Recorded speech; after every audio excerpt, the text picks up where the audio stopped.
This week working in White, Georgia with the Georgia DOT.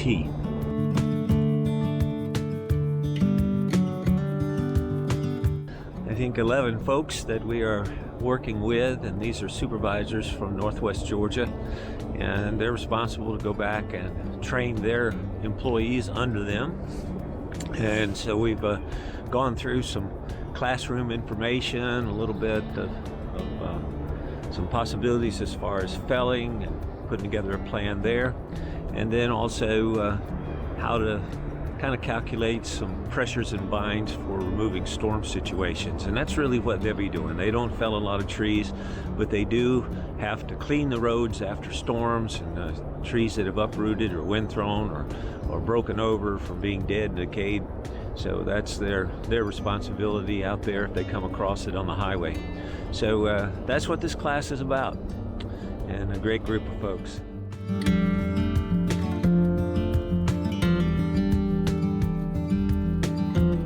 We have some storm situations we created yesterday.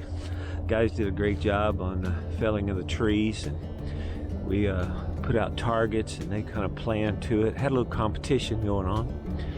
But anyhow, I've marked 4 different areas for today for them to look at bucking and limbing to reduce this stuff down. They have to be able to identify pressures and binds is part of today's challenge. But I think they're going to do pretty good at it.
On the bucking and limbing, pretty easy. It went pretty good. We got everything kind of all laid down there. Guys did a good job on that. We're going to go over a few things, a few little teaching moments now, and we'll be finished up with the workshop.